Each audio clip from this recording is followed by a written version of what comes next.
Well, hello, everyone. Welcome to the 21st of December. And how the heck are you? It is good to see you, and it's good to be seen by you. I, of course, am Bill Sylvie, a.k.a. the Dungeon Delver, and I hope you're having an absolutely, positively wonderful Christmas time. And hello to Tonka Todd, hello to Wave Mutilation, and hello to Tommy Die, and anyone else out there. I hope you're having a wonderful day. And if you're new here, like if you just came in from YouTube or from Facebook or just from Twitter, some random place, you're like, hey, what is this guy about? I'll check him out. And you haven't already, please click the subscribe button, click the bell icon for notifications. That would be a great help. Whoops, a D20 rolled. If you like what we do, give us a thumbs up and tell us so in the comments. If you don't like what we do, give us a thumbs down and tell us so in the comments so we can fix it and make it better. Hello, Chris Kane. Hello, Robert Phillips. How are you guys? So nothing formal going on today. We're just going to be hanging out. We're going to be having a good time. Maybe I'll invite some folks on. Maybe I'll do that. Maybe I'll just throw an old invite out there in the Discord. And folks can swing on by if they want. But that's up to you guys. That's up to you guys. But anyway, so I gotta tell you, Battle Pelennor Fields, good to see you. Yes, Mar, great. Anyway, we got a lot to talk about this evening. So where to begin? Those of you who have been, Dave Mills, good to see you.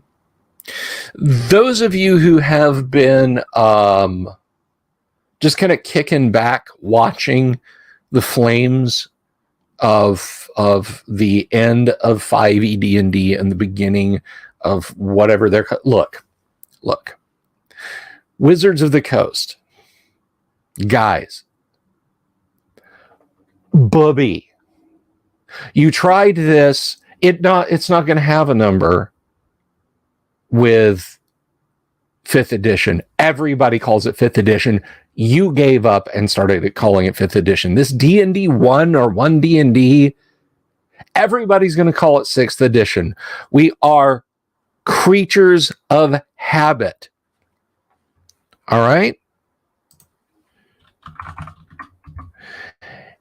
So don't try and hide behind this, there's no number now. It's all open, especially when you consider your open gaming license version 1.1, where you have insulted and slapped and spat on creators.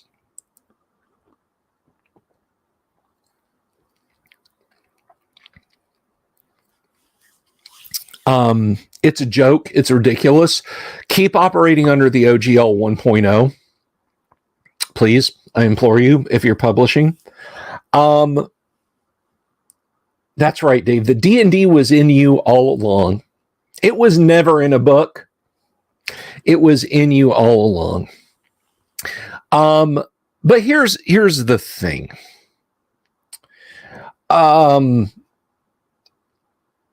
Greetings, TJ, if I didn't say hello. The open gaming license, I had attorney Ty Beard on the show, and Ty took a copy of the OGL and used his lawyer powers and went over it with a fine-toothed legal comb and could find no gotchas. He could find no landmines. He could find no logic bombs, nor hidden computer viruses in it, whereby they could play the reverse Uno card and say, aha, that thing you wrote back in 2002 with Lance Halford and Mail Bill, it now belongs to us. which is something that TSR did actually, and they said they would do it back in the 90s. Like, if you write something and you put it on the internet, it belongs to us.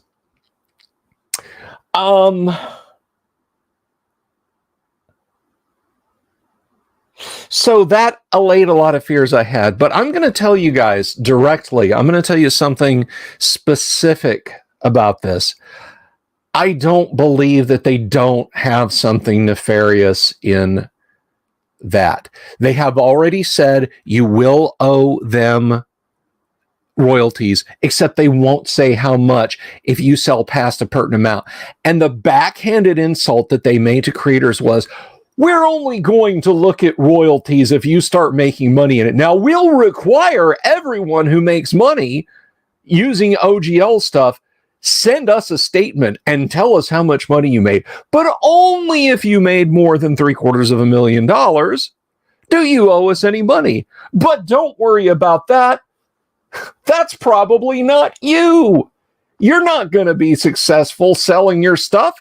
There's only 10 companies that need to worry about it, which is a shot across the bow. Paizo, not a big Paizo fan, me.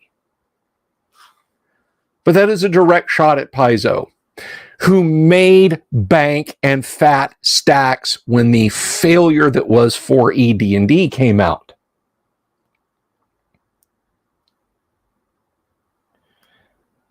So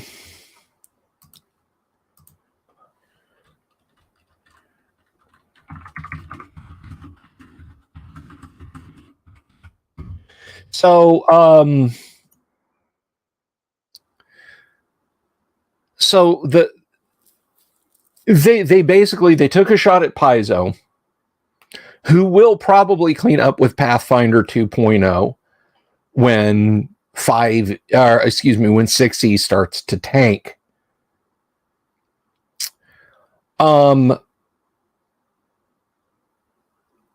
Now, I know a lot of you guys, most of you guys, are old school D&D fans. I mean, that's why you're here, right? You're original and advanced Dungeons and Dragons fans. You're not, you don't come here to mine my ideas for stuff to put in your 5e games. If you play 5e, that's fine. Look, I play tested 5th edition, all right? If somebody said, hey, please run a 5th edition game for me and my friends, and it was the only thing that I had to do, and I had the free time, I sure would, okay? I don't hate 5th edition. There might be some things I would change, and I would certainly say, look, just core, Player's Monster Manual, Dungeon Master's Guide. That's all I'm going to run. So if you play it, like it, enjoy it,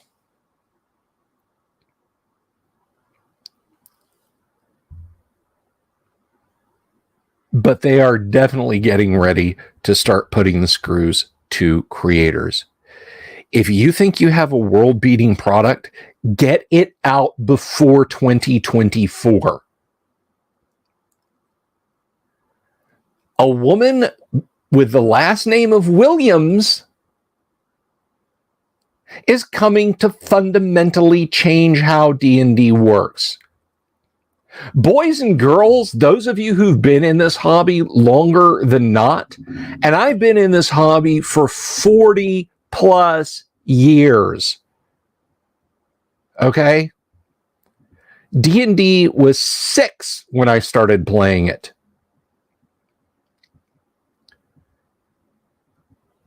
Something bad is right around the corner for this hobby. And again, for those of you saying, I'll just keep playing first edition AD&D and enjoying stuff from the OSR community. About that second part, yeah. The OSR stuff, they could just sweep that up in their loving arms too if they really had their way with this new OGL.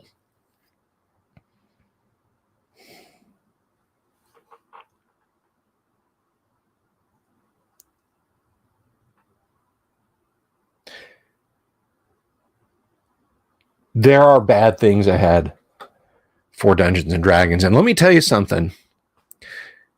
as Dungeons and Dragons goes, so goes the hobby. If you look at a pie chart of role-playing games sales, the majority of it is Dungeons and Dragons. The little thin wedge isn't like, and here's Paizo, and then here. No, the thin wedge is everybody else combined. Even back when companies like GDW could sell 80,000 box set copies of Twilight 2000 1.0 in the initial print run, even back then that was nothing.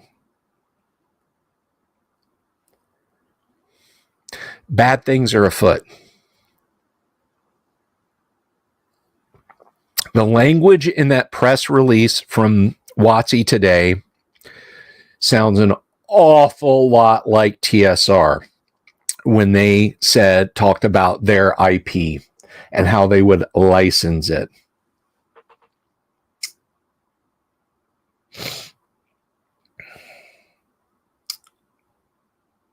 Get out, Wave. No, I'm just kidding you, brother. I like Hero System too. The lovely thing about Hero System is how consistent it is. You can get Champions 1, make a character, and play him in Champions 5. Or her. Play them. You can play them in Champion with no changes. I don't mean in the sense of, well, like in D&D, you can roll 3d6 for each characteristic and arrange it to taste and then just use those characteristics. No. The systems work the same. And that's awesome. And it's same with BRP, with Call of Cthulhu. Mobius, good to see you. Bad times are ahead, guys, for D&D. I want to give a shout out. I want to give a positive shout out before I forget about this. A dear friend of mine gave me a lovely gift. So I want to thank Jeremy and his partner. Thank you both very, very much. Vera, Jeremy, I really appreciated the fruit. It was a lovely fruit basket. And I'm not making fun. They actually sent me a fruit basket. Some beautiful apples and oranges, and there's some Bartlett pears in there. I can't wait to tuck into that. That's an awesome thing. So thank you very much. Next shout out is a bit of a tale. And we're open tonight, and I see the folks in the green room. I'm going to bring you guys in a little bit. And you know what? We're getting close to Christmas, and it's Wednesday night. If you're on the Discord and you have something to say or to talk about or a question to ask, or you just want to hear your voice on the internet, go find the StreamYard link and come join us here in a little bit.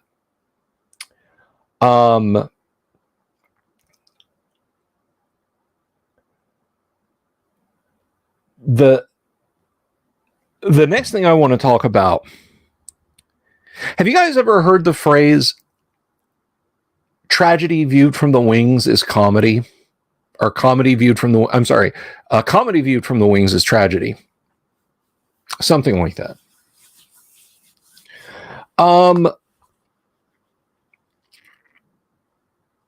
So I'm not an exceptionally wealthy man. This is not a grift. This is not about to be me rattling the cup. I'll do that at the end of the show. I have a surfeit of RPG books I will never use, games I will never play. Hoarding such things. I'm not a dragon. Okay. I'm not even a miserly king. Hoarding such things is not a good idea, particularly when you have needs. I have sold more role-playing game materials on eBay and to friends and to used bookstores than I own. It's a simple fact of reality. I have a car that hemorrhages oil. If I put 5 quarts in it tonight, tomorrow it will be dry. It is a blown main rear seal. It's a rubber washer. It's about the size of a donut cut in half. It's a $39 part. Putting it in is literally a matter of spraying some lubricant on it, popping out the old one, and then popping in the new one. The intervening 8 hours to remove the engine from the car and the thousands and thousands and thousands of dollars in labor to correctly reconnect everything and make sure that everything works and that you got it right. That's the big part. My Ghost wagon, my Volkswagen, simply chooses to function or not sometimes. I despise it. I wish I had my Honda back. So I basically don't have a reliable vehicle right now. So big, huge, gargantuan pile of RPG books. You've seen them kind of over here. I've talked about them. I've unboxed some. I will not switch to Palladium Fantasy. Thank you, Damien. So someone was kind enough to purchase a large amount of RPG material from me, and they will remain nameless. They know who they are. And so the time came for them. They schlepped over from the coast, came to my home, very generously didn't say, hey, meet me in between. No. They came to my house, handed me a wad of cash, and we moved 2 probably 100-pound plus plastic totes of RPG books into their car. We hung out for a little bit. His sons were duly impressed with the studio, and they went on. And then he contacted me late last night, saw us early this morning. He's like, hey, I don't have the list in front of me, but I do know that one of these 2 totes was supposed to have this in it, and it doesn't. Maybe I'm wrong. Can you go back and check it? Very understanding. To my horror, I realized I had simply given him 100 pounds of, minus the few books that were in there that I did intend to give to him, of garbage. Garbage, literal, like, stuff that I had no intention, like, they had no great intrinsic value. I was horrified. I am horrified and extremely apologetic. I dove straight into the other tote. Now, the other totes function as a table for my 3D printer because they are very heavy, because they're full of books. And when the 3D printer moves back and forth to do its FDM stuff, not my resin printer, it stays still. I'm in a very cramped space here, guys. So I unearthed the table, looked in the lower tote, which required picking up one very heavy tote. These things, again, weigh about 100 pounds full. And sitting there in the bottom is everything that the person thought they were getting with their purchase. Well, half of the things they thought they were getting with their purchase. I was mortified. I hopped back on Discord and said, here's what happened. And he said, don't worry about it. I will be in town again on the 30th. You can give it to me then. Very cool. Very awesome. Wonderful of that person. In the process of reorganizing and putting everything back, I tripped while holding a 100-pound tote full of books. And I started falling in this direction.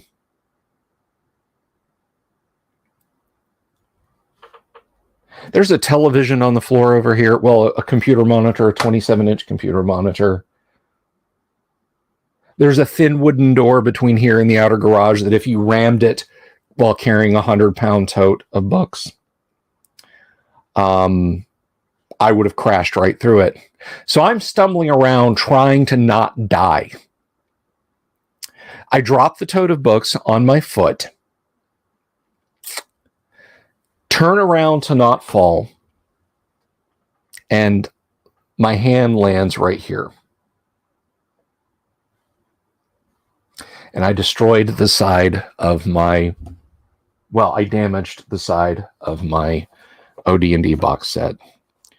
The seam split here, and there is now a crease here.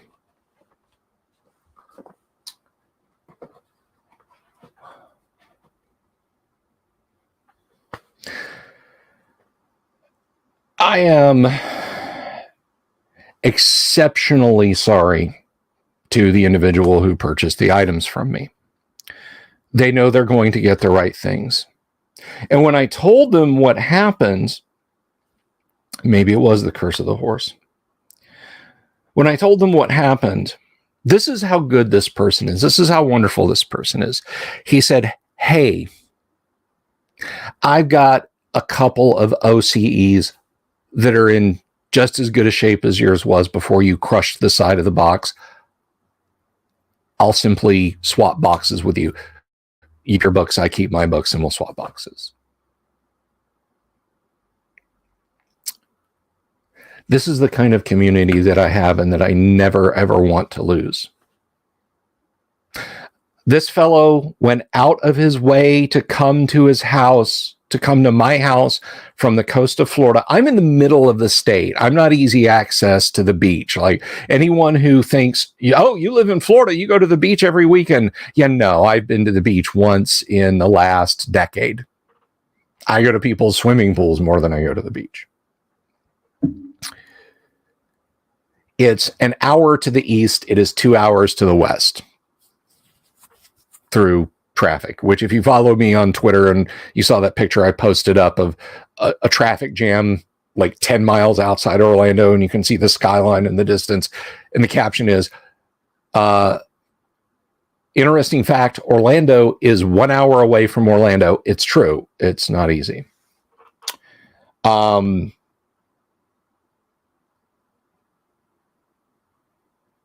I just have no words.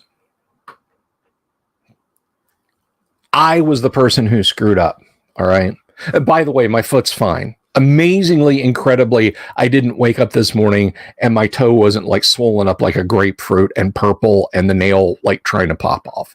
How that didn't happen is beyond me.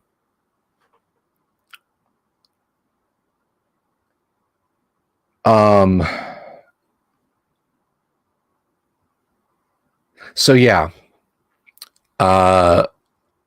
despite me completely screwing the pooch, it just never ceases to amaze me how awesome you guys are. And I raise a glass to you and to the person, you know who you are. I won't mention your name unless you want me to. Thank you. Thank you very much.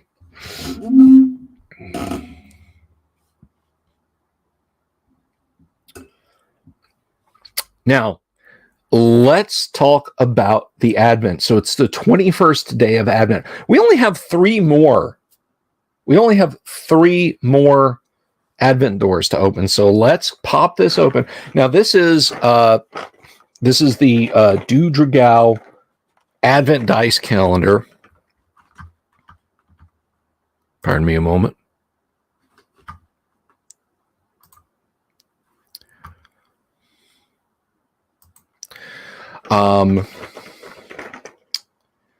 So anyway, Ed just had to look at a message. The Dudragao dice calendar here, and I've cut the door open, but I haven't opened it all the way yet. So let's take a look at what this is. So I'm going to go over here, and we're going to zoom on in. There we go. I turned down the white balance, you know, when it's almost time. So here we are. Here's the 21st. And let's open it up. And it says, oh, no, that's the wrong one. Oh, my finger caught the wrong one. That one says, can't read it. Santa needs directions in writing. Roll for cartography. And we have a 12-sider.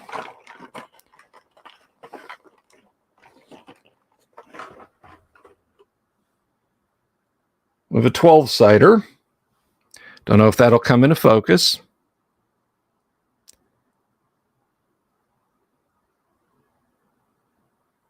And it is our typical peppermint 12-sider with reindeer antlers and snowflakes on it. So let's roll it and see what we get. A 2. Well, we'll just have to go with it. So we'll be back tomorrow night with the 22nd day of Advent. I don't know what we're going to do tomorrow night. Hopefully not me tell you guys how I wrecked more of my stuff. By the way, it was Doomsword. He said I could tell you guys.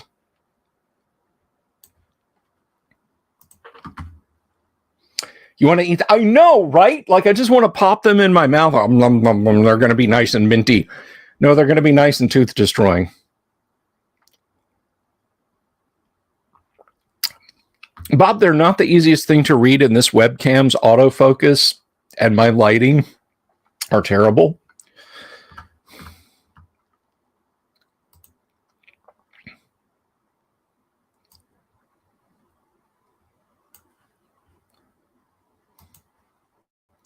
Now, I have something else. 2 damage on a 3-sectional staff. Okay, I like it. I like it. Something else really cool is coming up, and I'm super, super excited about it. I have written a collab. It is a write-up of a gaming session from the Monday night, not the Tuesday night, the Monday night AD&D group. Has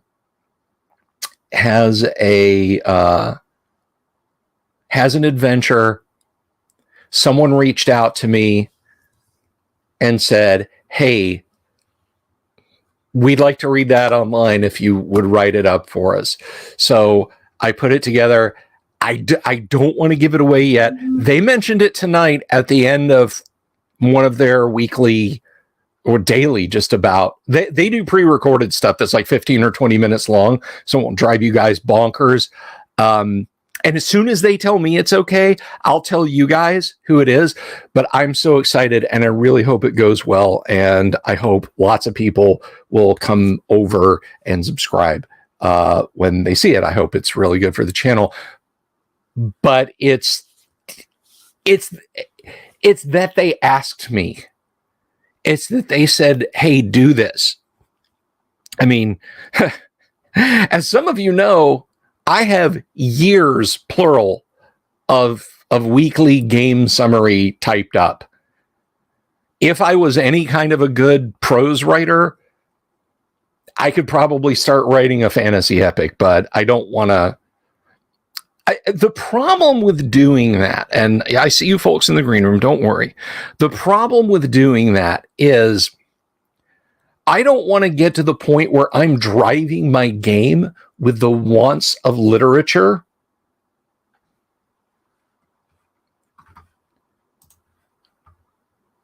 versus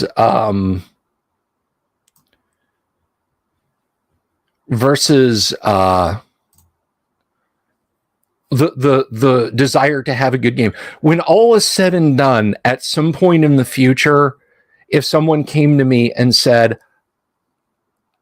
this is good, what you've written, you could publish this, you should publish this. First of all, with the permission of everyone in it, because when a player character says, I want to do X absurd thing or Y heroic thing, and then I just describe it in a weekly write-up, they really set the scene. This story has anywhere from 8 to, we've had as many as 15 players in the game. And at the very least, I would want the tacit approval of everyone who participated.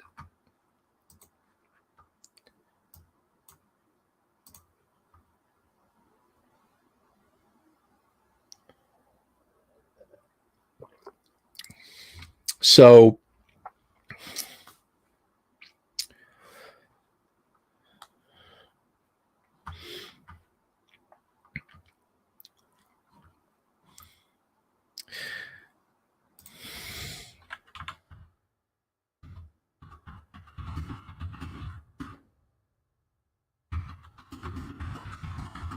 So I'm hyped about it.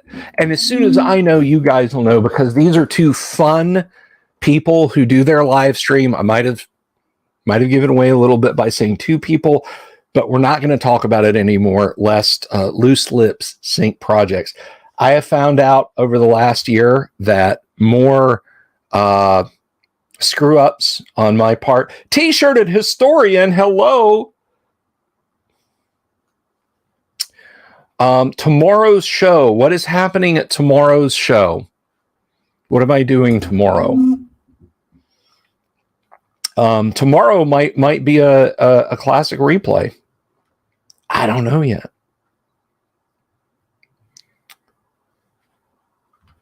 I miss Lord Corion too, and I'm really concerned about where he is. I'm gonna do some investigating. Not right this minute. There's one other thing, and I'm probably going to do a pre-recorded video with this, like maybe like tomorrow during the day. I bought some minis from Hassle Free. They're a mini company in the UK, and they sent me candy. That's not just hassle free. That's like awesomeness. So I have this British candy. These are fizzers and Tango Poppin' candy. So I'm guessing this is apple flavored Pop Rocks. Flavor. I always hear it as flavor when I see it spelled with the OU. I'm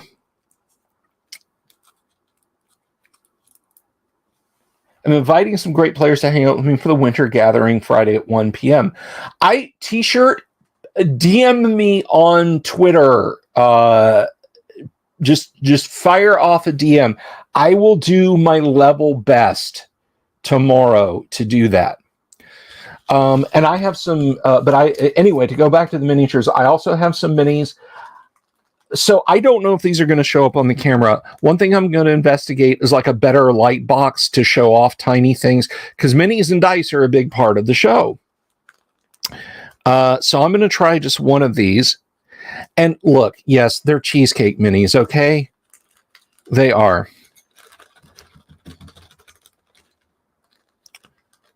But these aren't like some horrible, like, this is not Dennis Mai's Slave Market minis.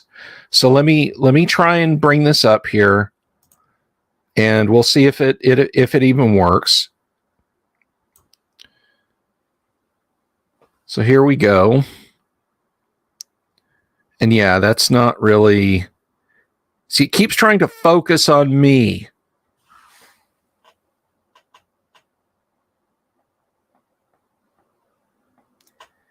So she's like a cloak-clad battle axe chick. And it's just stuff like that. The mini company is hassle-free. They're in the United Kingdom. Hasslefree.co.uk. HF Minis is their website. No, I make my own owl bears. Speaking of which, one last bit of business before we get over and we bring our folks in out of the green room, because I forgot to put out a snack tray. There's just like the bottled water, and it's not even on ice. They're like staring hatefully at the monitor back there. I can see them through the soundproof walls. The soundproof glass. But anyway, I had really hoped to like kick off like Sunday, like 3D prints, the owl bears and the 3-pose Warduke minis they're going to get cranked up basically between now and New Year. And so it'll be a little bit. So that's a thing going to happen. So it would be the entire, let's see. The opposite of Critical Role. Instead of the story determining the game, your game tells the story. Well, I don't want to fall into the story telling the game. Anyway, of course do you not know? Look, am I going to have to? Oh my God, you people. I got to do this now because you don't.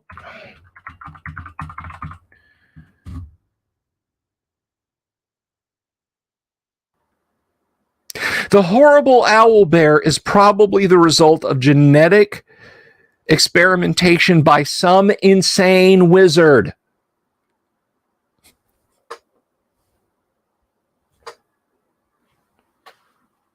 Of course I make my own owl bears. How do you think they happen? I love this description of the owl bear.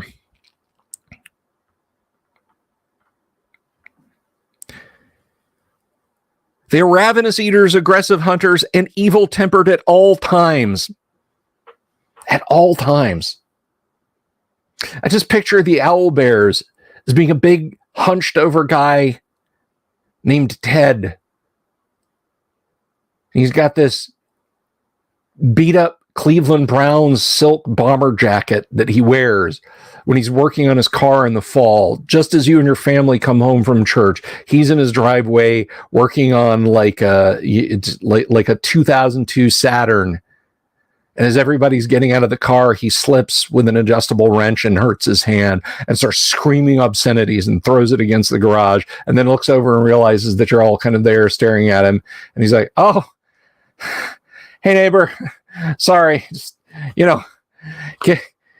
keeping it, trying to keep it in shape, trying to keep,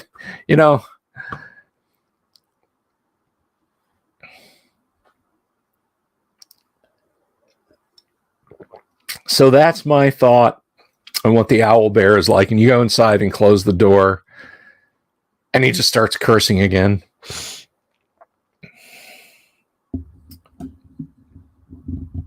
So that's my thought.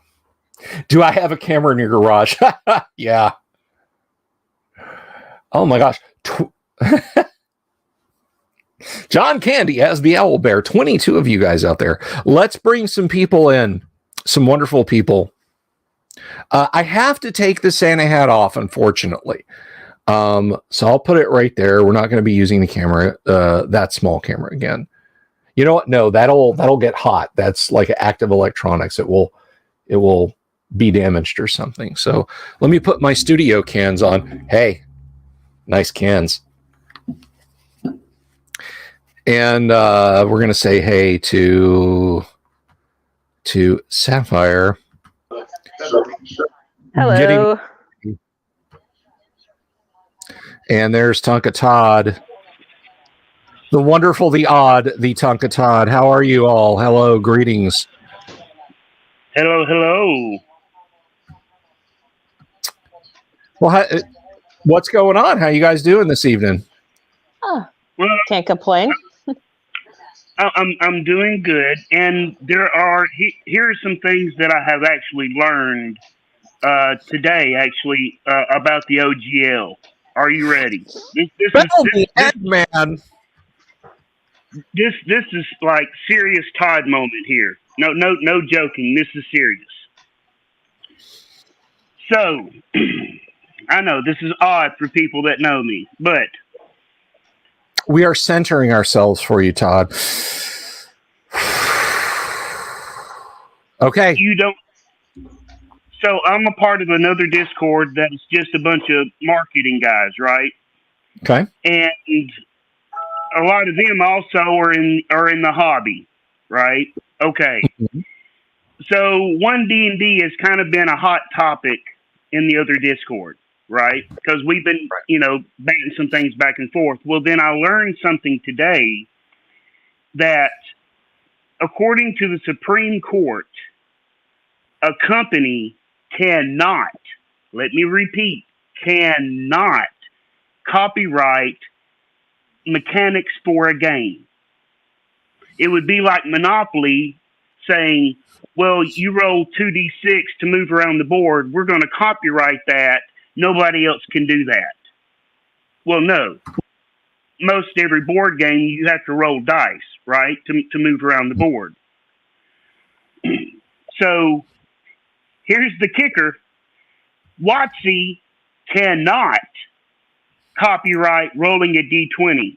They cannot copyright rolling a D4 or rolling any kind of polyhedral dice. and say this is ours.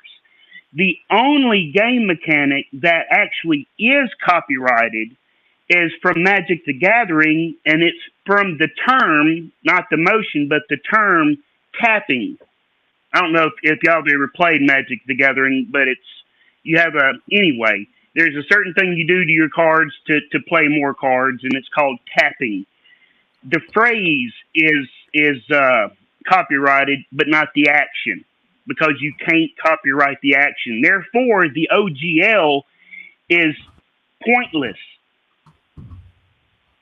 Now, what the OGL does allow you to do is it allows you to incorporate things from that game, right? Because it's through the OGL. There's another gaming license that goes with the OGL that allows you to add like sleep spells and things like that from the. You can actually with the other gaming license, you can actually copy text for text to put in your game. Mm-hmm. But as long as you phrase the mechanics of your game in a way that is not word for word of WotC, they can't touch anything anybody puts out. It is illegal if they did so. And if they were to try, there would be all sorts of lawsuits that would be brought against them, and it's insane. Number two, real quick, while I've got my serious hat on, Bill, I know you know a lot of the cats in the peanut gallery. I doubt know. Not only was I a minister, but I also, because I traveled around church to church, right? I wasn't at like one set church. I also was a sales and marketing consultant. And as a sales and marketing consultant, I actually traveled the world helping small businesses. So to put that cap on for a minute, I will tell you what is going to happen with 1D&D. Are you ready? All right. Okay, here we go. You're going to hear buzzwords, okay? Buzzwords are words that are meant to grab attention and to make something appealing, okay? Some well-known buzzwords are free, food, fun, and family. That's the basic four, right? Okay. Well, 1D&D, how they're going to try to market this online D&D, because that's what 1D&D is going to be. It's going to be all online, which is fine, because that saves them a lot of overhead and print costs and everything else, right? Okay, so that's fine. But you're going to hear keyword or some catchphrases like, or buzzwords like ease of play, and you're going to be bombarded with lifestyle brand. And the reason why that's going to be such a big thing to them to say is because of their incredibly narrow focus on one set demographic. Yeah. Well, first of all, I agree with you on a lot of major points, and there is a point where I want to diverge.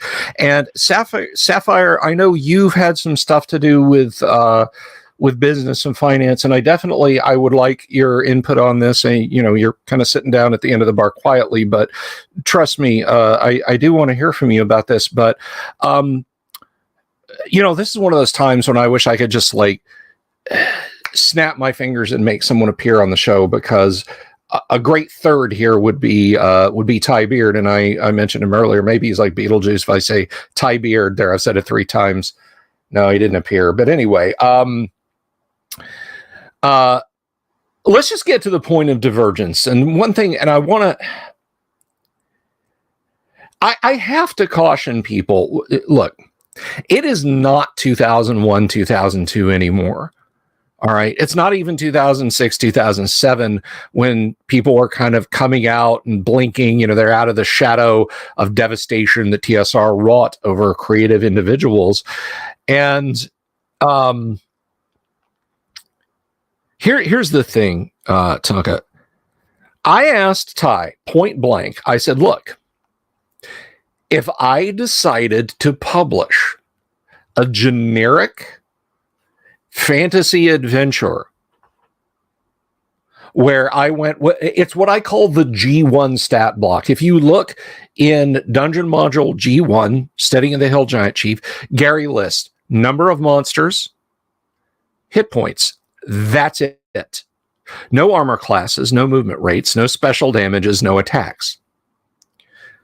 Number of monsters, hit points. It's up to you as the dungeon master to index those things in your own notes to know that a troll can claw for 2 to 8 and bite for 3 to 12 or whatever it is. I don't remember now, but it has some pretty vicious attacks.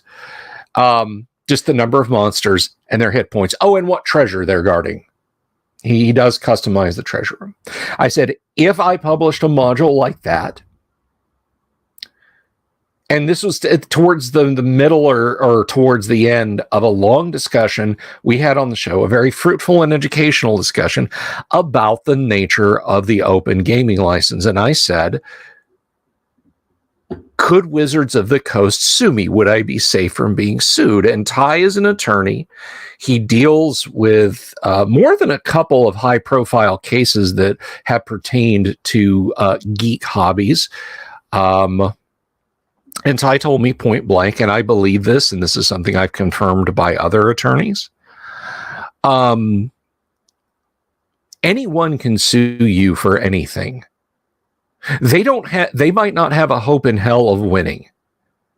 But here's the thing. If in King County, which I don't know that's where Wizards of the Coast is incorporated, but that is where Wizards of the Coast is located, I believe, unless they've moved them to wherever Hasbro is headquartered.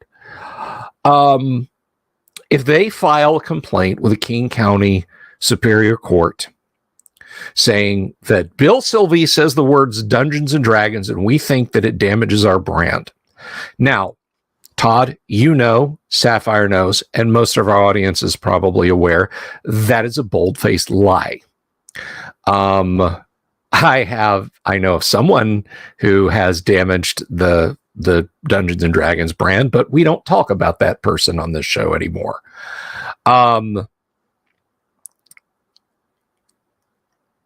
It would probably be dismissed. I would have to go to the state of Washington, or at the very least, engage in legal filings. Boys and girls, I just sold a stack of role-playing game books so I would have enough money to fix a car to reliably drive me around town. I don't have the wherewithal to legally defend myself in a court. I don't.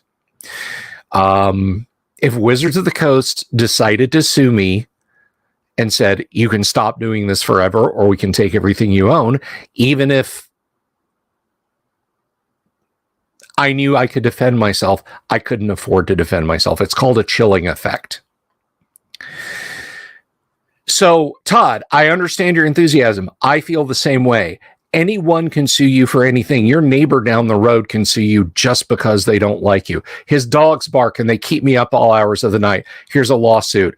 Case dismissed. You are 5 miles away. There is no possible way you hear those dogs. That's fine. They leave the court. They go right back to the clerk of court and file the same suit again with different terms. It's called a vexatious litigant, and they can beat you down and do it.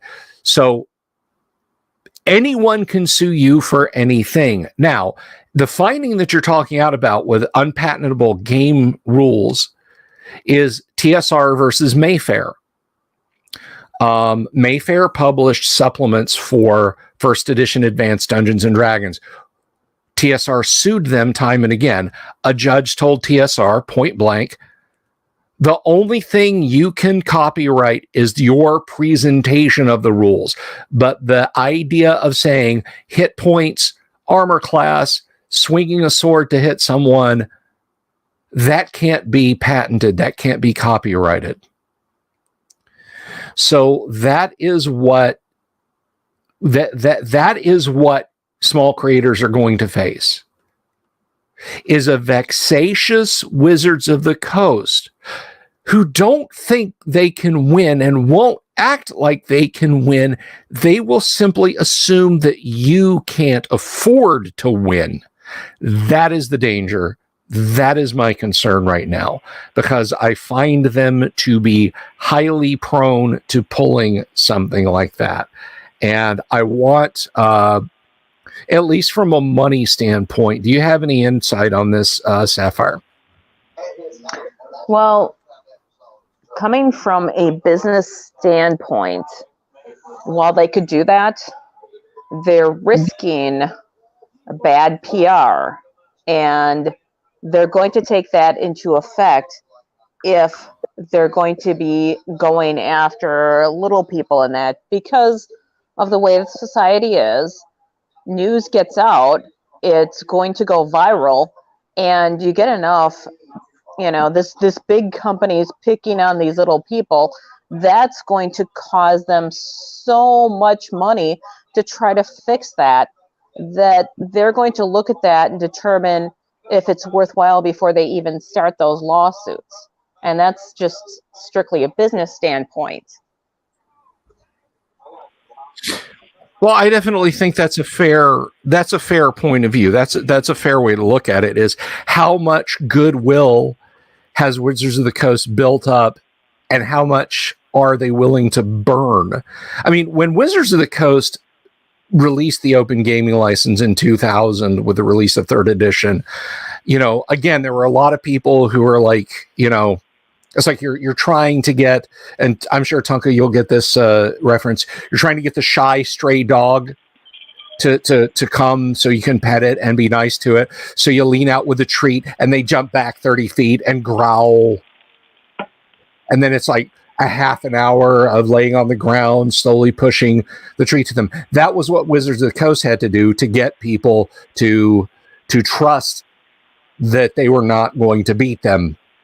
And they spent from about 2000 to about 2007 with a release of what they called the GSL for fourth edition, which they basically burnt the OGL, or they burnt a lot of people. It's they were like, well, we're not going to do an OGL for fourth edition, and there were people waiting in the wings, like, we're going to develop for fourth edition just like we've been developing for third edition. And they said, well, no, the GSL is going to be more the D20 license. You're going to have to pay for it. So that burnt a lot of goodwill. But then in 2014, we got basically the apology, and it's why we have the reprints of the 1 ebooks and the 2 ebooks and the 3 ebooks. They opened everything back up, and they genuflected, and they came on bended knee and said, we're sorry for the way we've acted. Everything's hunky-dory, and then D&D Next, aka 5th edition, rolled out, and things kind of seemed okay, and they have really up into the last 18 months. I mean, there was that bullshit that they pulled on Tracy Hickman and Margaret Weiss with Dragonlance. So I think they've already eroded that trust, to which, I mean, to address what Sapphire said, I don't think they've got a lot to lose. I think being vexatious litigants against creators would erode that faster and further. Well, actually, last year alone, just the D&D brand lost $26 million. That's not Magic the Gathering. That's not WotC. That is just D&D. Okay, just Dungeons and Dragons. Lost $26 million. That's why Hasbro stepped in, fired the CEO that they had. They just installed a year before. They kicked him out, and now a new guy's in charge, right? And there's a lot of things happening behind the scenes at WotC. They overpromised some things to Hasbro, is what happened, basically, without getting into a lot of details. But they're banking on two things to bail them out of trouble. Okay, one is the movie. They are hanging all their hopes on this movie because that would be brand recognition. That would be putting their product in front of a bunch of paying people, right? And that would they're hoping that'll cause kids to beg the parents, "I want the game," right? Mm-hmm. And if it's all digital and the parents don't have to go out and physically buy the books, that's going to be a little bit more appealing to the parents. And I wouldn't even be surprised if they don't say you can make a character for free, and they run it just like they ran DDO, just like Blizzard ran World of Warcraft, World of Warcraft. I wouldn't be surprised. But here's business-wise, here's what's going to happen. They're going to come out hot because they're going to be pushing this free characters. Hey, and enter this code, and it's only this much to customize your mini, right, online. And that'll drive a little bit. And of course, all the talking heads of WotC, and I'm talking the Chris Perkins, I'm talking Matt Mercer, I'm talking the rest of the Critical Role crew, I'm talking even Vin Diesel, Joe Manganiello. All these talking heads are going to come out and they're going to say, "Oh, what a great, cool thing this is." Okay, and they're going to try to generate a lot of pop culture behind them. Okay, and they may. I think it'll come out hot, and I think it'll come out selling. Then the movie will hit because they pushed the movie back, and that's been done on purpose. Okay, it's a marketing thing. It was done on purpose. But the movie's not going to do what they think it's going to do. It'll be a slight bump, but a year maximum. I'm saying 8 months.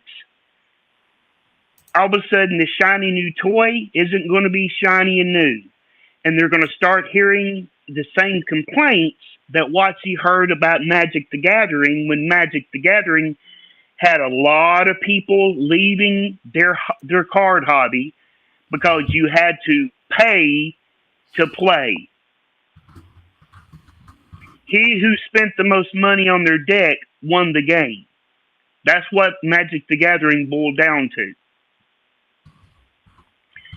And D&D is fixing to face that. Now, the consumer base from the hobby, because there's a lot of people in Magic the Gathering that came from Dungeons and Dragons, right? And that's why they've tried really hard these last 3 years to marry those two brands, right? Mm-hmm. Well, that consumer base has already been educated in the fact that, no, we're not going to, whoever pays the most gets the coolest stuff. We don't like that. That's already been proven to WotC. They're going to try, that's basically what they're trying to do with one D&D. And like I said, it'll come out hot, but as soon as the shiny wears off, and I give them 8 months, a year max, it's going to regress, and it's going to regress incredibly fast. And I would not be surprised that within 2 years, Hasbro is not chopping up WotC and selling them off piecemeal. But I do have a question that you need to write down, Bill, and you need to ask this to your lawyer friend. All right. Would it be possible to buy the initials A, D, and D? Because that is not one D&D. Look, I am not an attorney. Obviously not. I think at this point, after the fiasco that has happened with TSR 3, I would think that not Wizards of the Coast. Do we need to set aside the idea of Wizards of the Coast as like a tiny little scrappy game company? And then they're like attached by like an umbilical cord to Hasbro. Okay, they're part of the body politic at Hasbro. That's how it is. I think if you did that, lots of there's a company that makes stuff, and their product line is Adventures Dark and Deep, AD&D, and I've seen, I've seen Adventures Dangerous and Deadly. I've seen lots of tap dancing around that just to get that in. If you just came out and put AD ampersand D and stuck it on on an RPG product and said, like, let's say you release an Osric variant and you call it Advanced Delving and Dangers, and then you start releasing adventures and supplementary works for it, and say this is compatible with AD&D. Wizards of the Coast would park the Death Star in orbit around your house. So no, I do not think that you could do that. You don't think you could buy the rights to AD&D? You don't think Hasbro would come up off the rights of AD ampersand D? Would they sell it to you? Yeah, that's the question. Not just use it for no. Buying it from them? Yeah, everything is for sale. Everything is for sale. Sapphire can probably tell you better than I can. Everything is for sale. Except for Greyhawk, because a number of people have actually tried to buy the rights of Greyhawk from WotC and from Hasbro, and they've been shot down by both. So I don't know what they're planning to do. Well, they have to lose enough money that they have to decide that it's something that they want to offload. Yeah. If there's enough profit in it to keep it going, they're going to keep the cow milking. I honestly don't think that the movie is going to be as successful as they hope it is. It might reach like the younger crowds in that, but the older crowds that have been doing Dungeons and Dragons and other RPGs for any length of time are going to find it, in my opinion, kind of trite and kind of offensive, I think. Because it's just going to be so, I want to say, one-dimensional. It's not going to encompass what we think AD&D should be, and so we're going to be disappointed in ways. I mean, that's just my forecast. I could be completely wrong, and I hope I am in a lot of respects, but I don't think it's going to be the smash hit that they want it to be. I don't think it's going to be a home run. What WotC has already done is, because I've been kind of following this, because I've been, as just from a marketing standpoint, I've been curious to see how they're going to do this, right? Because I'm a nerd. I enjoy stuff like that. Okay. And for reasons unknown, they have already released the plot of the movie. You know who the bad guy is. You know, like the scene where the mimic treasure in the trailer, the mimic treasure attacks that one person. That's already been explained by the people in the movie. And so I don't think it's going to be as big as they would hope, because they've already tipped their hand. Well, I mean, and that certainly may be. I mean, look, a lot of, I think there's a misconception about my feelings about Hasbro, about the stewardship of Dungeons and Dragons. Look, and I've said this before. I don't want this movie to suck. I don't want this movie to fail. I don't want Hasbro to go broke. I want them to change their minds, and I want them to produce something we can all enjoy. I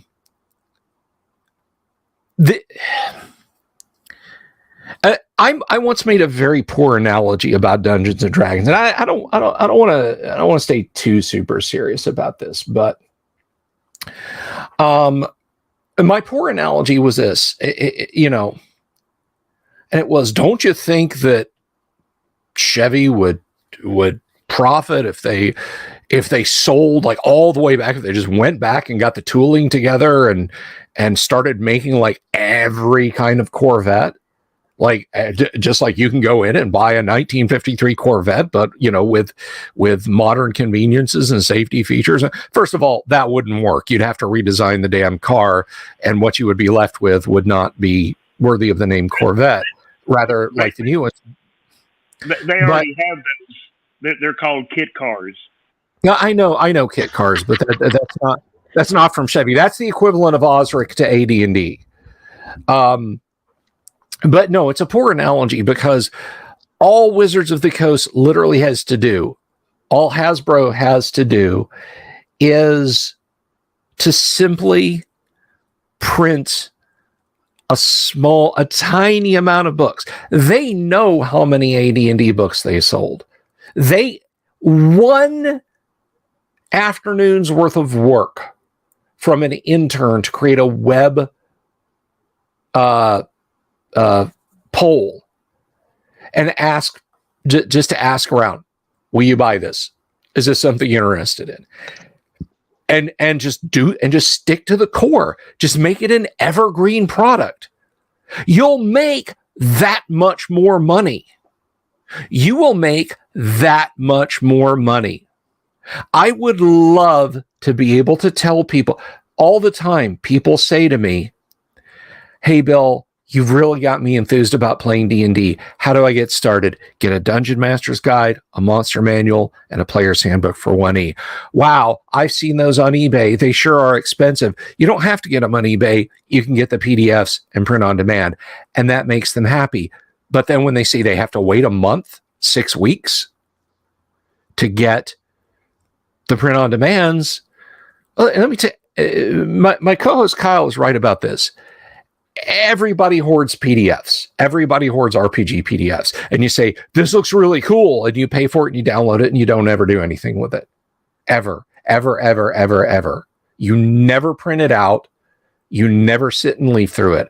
A book, a physical book you can hold in your hands, that means something.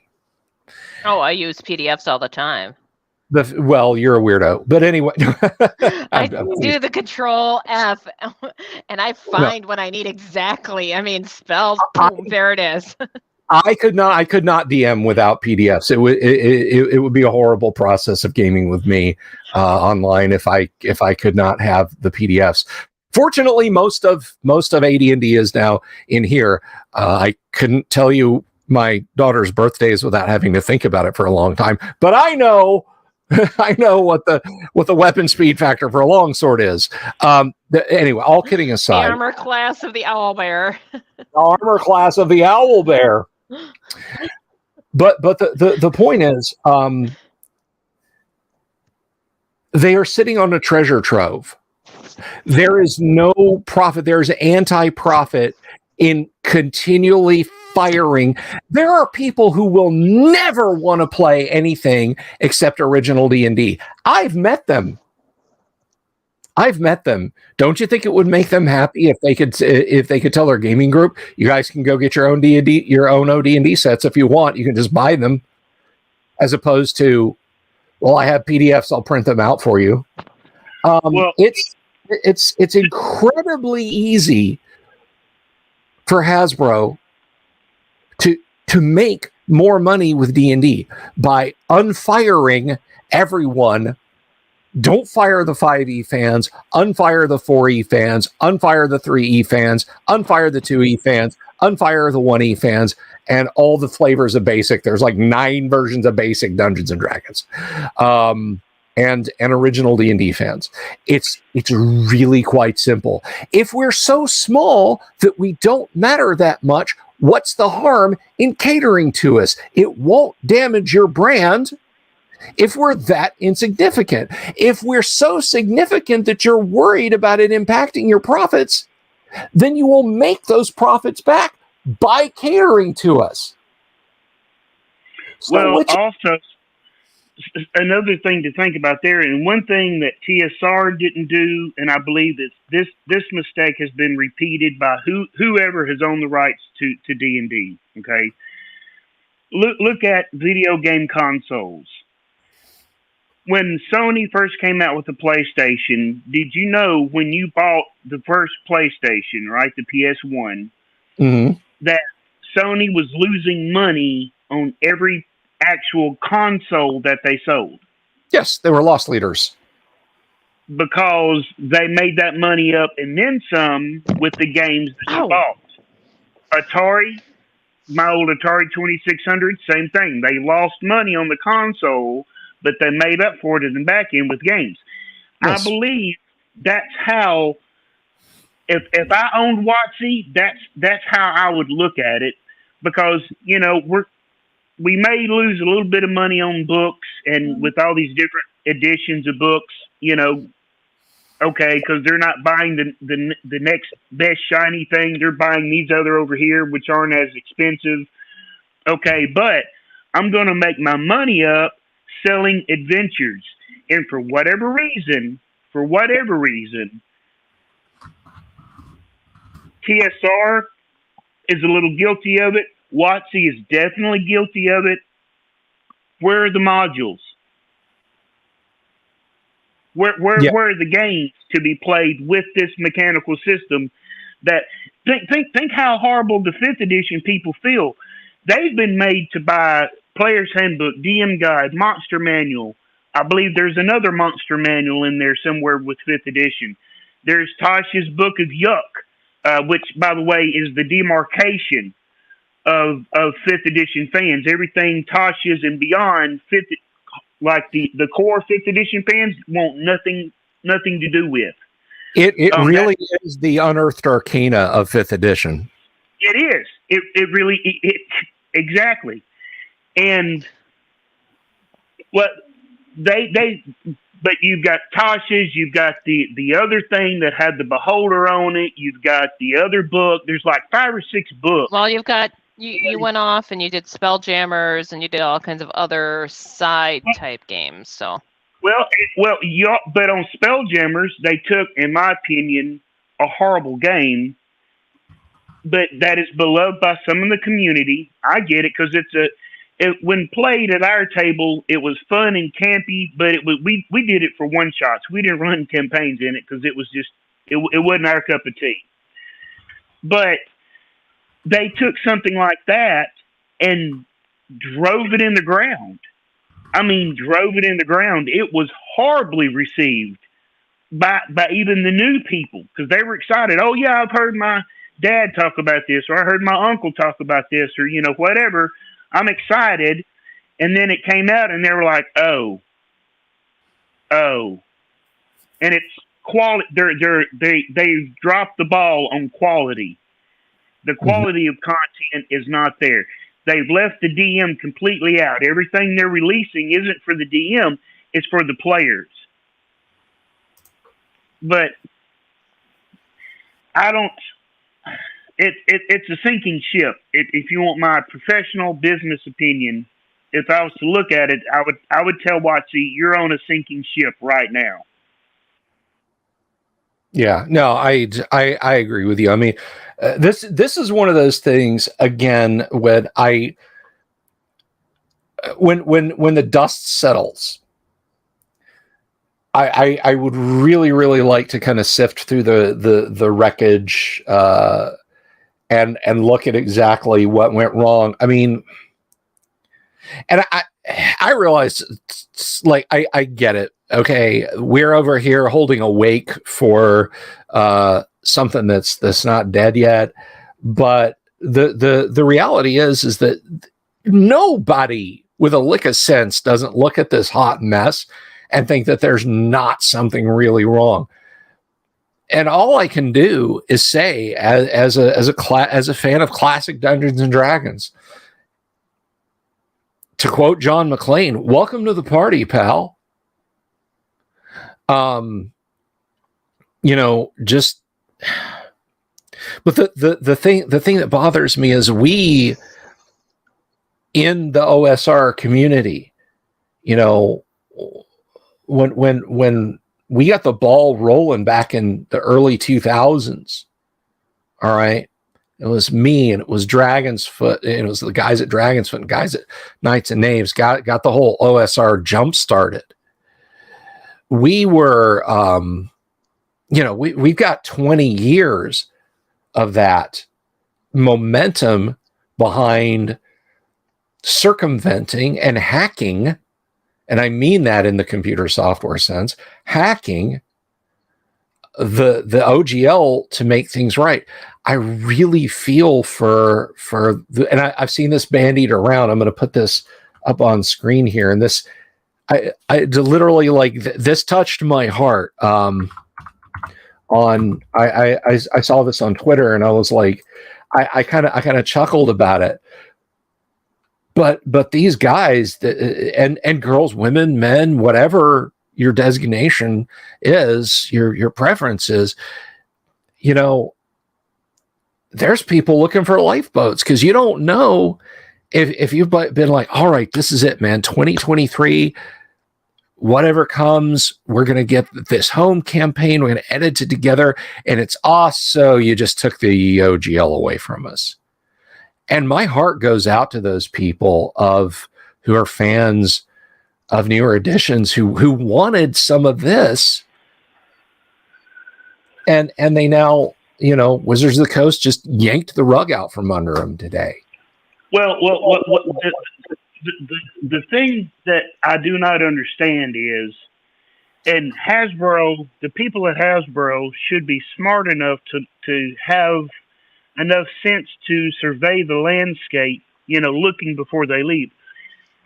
The exact same thing that Magic the Gathering tried and failed is the same thing D&D is going to try to do, and they're trying to do, and it will fail, is the exact same thing that happened online with an online game called Legends of something or other.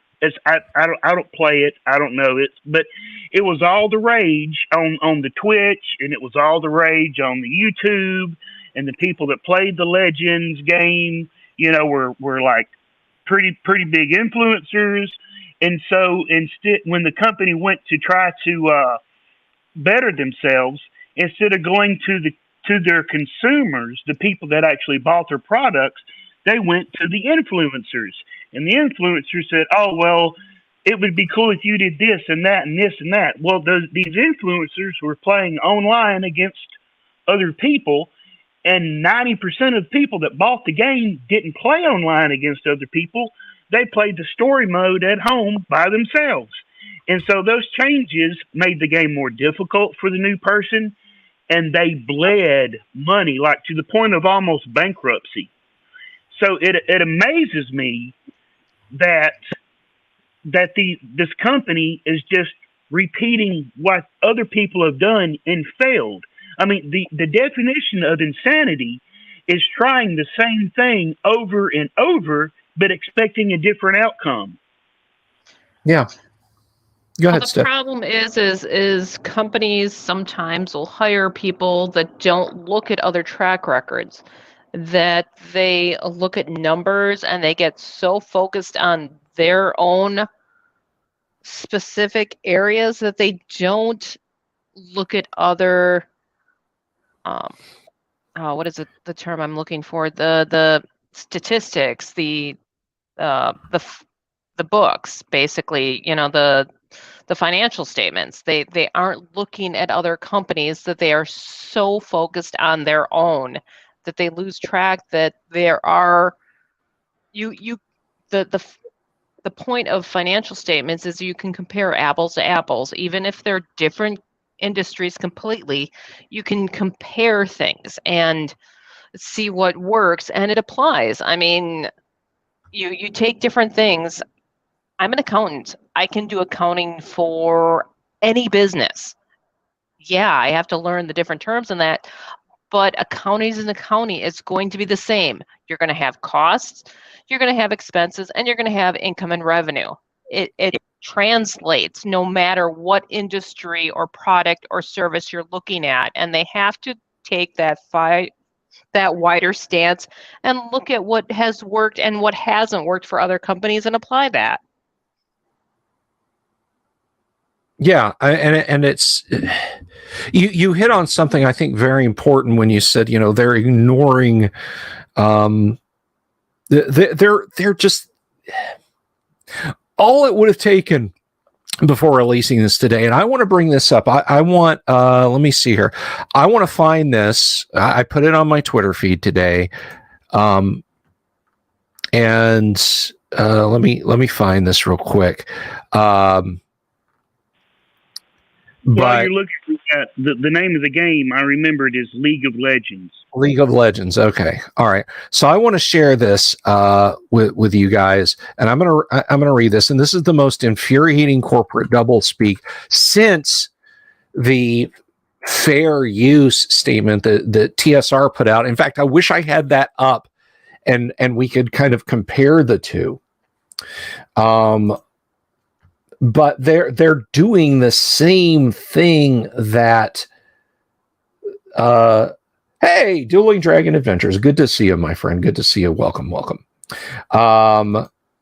They're doing the same thing the TSR did. The language is softer, but it's no different. So here we go. We're going to read this. We're going to take a look at this. And because if you haven't seen this today, guys, I want you to take this up. I just want to say, just real quick, just a little swerve, and then we're going to get back into traffic. I really just thought we come on here and bullshit. And we're serious. It's serious. Marty, it's the kids. All right. So here we go. I'm gonna put this up. Okay. And I'm zoomed in as good as I can, guys. So if you're on your phone or you have a tiny laptop screen, I apologize, but I'm going to be reading this. And if you want me to read this as Morris the Nerd, super chat $25 right now. You're going to hear this as Morris the Nerd. I don't think anyone's going to do that, but here we go. So this is 9 hours ago. This is piping hot out of the brick oven. We love the interest and passion the community has for D&D. We love D&D too. And can I just pump the brakes here and say, I meant to mention this earlier, Williams, the lady in charge of D&D, literally thinks Wizards of the Coast created Dungeons and Dragons, but that's for another discussion. We love D&D too. So when we see the D&D community concerned by rumors and misunderstandings, you mean the ones you guys promulgated?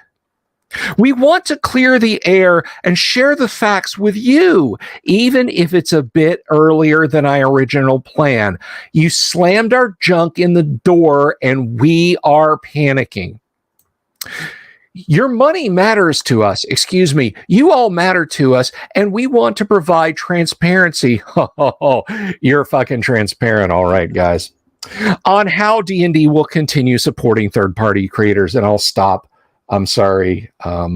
Yeah, that is garbage. Oh my God. I have to stop. That is like the worst. Foul language now because Dungeon Minister's here. So here are the facts. Will one D&D include an SRD / be covered by an OGL?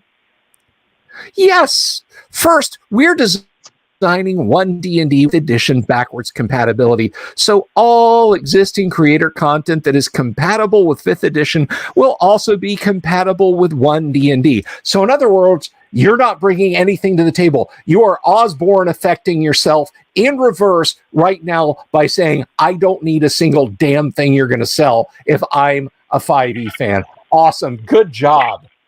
Good job. Well done. Second, we will update the SRD for 1D&D as we complete its development. Development that is informed by the results of playtests that we're conducting with hundreds of thousands of D&D players now. We're going to take your ideas, not give you credit for them, and bake them into the new rules. Gotcha. Will the OGL terms change? Yes. We will release version 1.1 of the OGL in early 2023. Here it comes, walking down the street.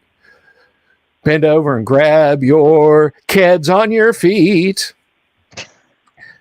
The OGL needs an update to ensure that it keeps doing what it was intended to do. That is a lie.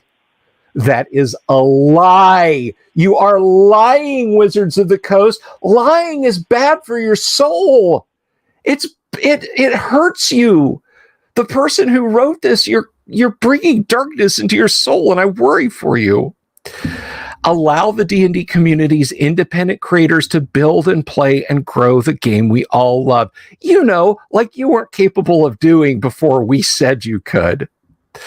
I said I was going to stop commenting on this as I'm reading it, so we're just going to press ahead, and I'm sorry. Sorry. I'm saving mine till the end too. So. Without allowing, oh my God, this is their justification. Listen to this, guys. I forgot about this because last night was, and I woke up late, so I kind of blotted this out. Without allowing things like third parties to mint D&D NFTs and large businesses to exploit our intellectual property. Is that what you honestly expect people to believe? I'm sorry. I said I was going to stop commenting on this till the end. Do you honestly freaking expect me to believe that you are choking the OGL because you're scared of NFTs and large businesses? You know what's funny about all of that? Believe that. What's funny about all of that is the SRD allows you to use what they selected as their intellectual property to use in your game. That's what the SRD is for. And so not everything is covered in the SRD, right? But what they're saying is they've been stealing from creators. It's called the DMs Guild. Because if you post anything on the DMs Guild, and this has been going on since it first came up, WotC owns 50% of your idea. If it's sold, WotC gets 50% of the sales, and you're not allowed to take something you posted on the DMs Guild and sell it on your own because it is no longer yours.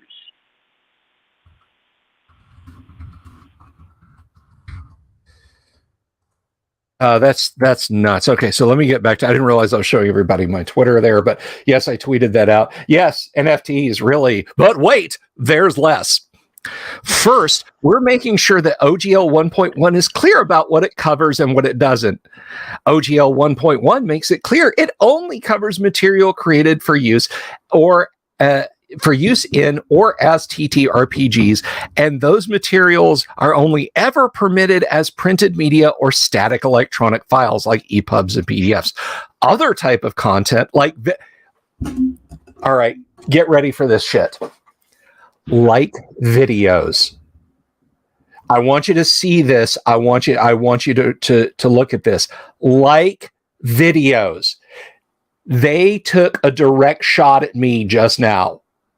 What you're seeing, what you're doing when I talk about classic Dungeons and Dragons, that still belongs to them. They just took a shot at me.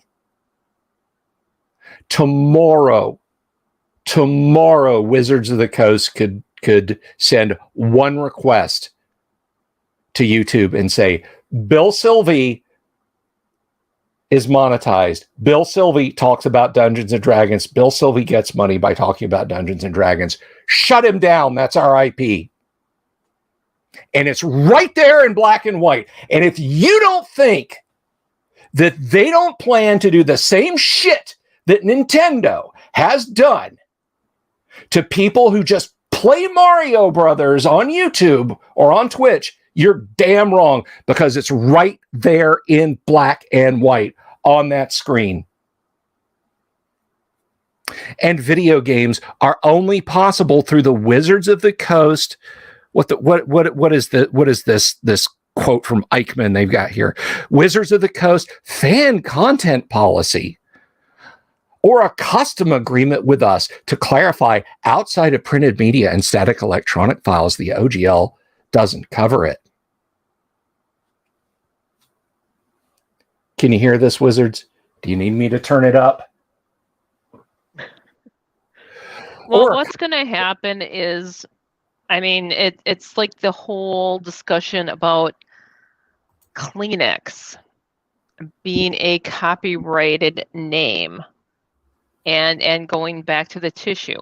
I mean, dragons have been around forever. Dungeons have been around forever. So calling something a Dungeons and Dragon game, they're both common terms. I forget the actual legal name for that, but they can't copyright those terms. So Right. you say role-playing game, that applies to so many different companies. They can't try to go after you for that either. So you just change the terminology just a little bit, and they have nothing that they can do to you. So You're an opinion. You're not trying to monopolize off of their written copyrighted material. and Sapphire, I agree with you. There are rafts of YouTubers that got shut down because they reviewed Nintendo games. Now Nintendo was basically told to F off by everybody, including legally, and that came back. But I don't have 50,000 subs on YouTube who are gonna sit around and wait patiently for a year while I try to scrape together some kind of legal rebuttal to these people. The thing is, Bill, though, all you have to do is, if it would get to that point, you put it out on social media, and that'll be enough that they'll back off and realize how stupid they are, because they're going to generate so much public outcry. Ooh, the big company is going after the little guy that's just, being creative and having fun. They're not going to go there. They're going to back off because they're going to realize that it's going to cost them big bucks on people saying, "Oh yeah, that big company is a bunch of a-holes. We're not going to buy their stuff. We're going to go over to these other companies that have role-playing games that are just as fun." And I mean, I hope you're right. I mean, Ironcaster, that I was talking about this Nintendo moving without let or hindrance through YouTube channels. This just happened, and Did You Know Gaming? Like I am not like a grain of sand compared to the Rock of Gibraltar that is Did You Know Gaming in terms of subs. And Nintendo just said, nope, it's coming down just for discussing an unreleased game. There are differences, right? Because we are talking about tabletop role-playing games. We're not talking about video games, and Nintendo could probably swallow Hasbro. I don't know what the market cap is, but I definitely think they could probably do it. But to continue, and I'm not saying I disagree with you. I hope you're right. I want you to be right. Let me tell you what. I'm not one of the that's staggering is the fact is they should be supporting people like you that are advertising and bringing new people into the hobby, into the game to buy their stuff versus trying to knock you down. But let's be realistic though. Let's look at this very realistically. A company is going to target their biggest threat, right? Well, it's not the little guys advertising it. No, playing the game.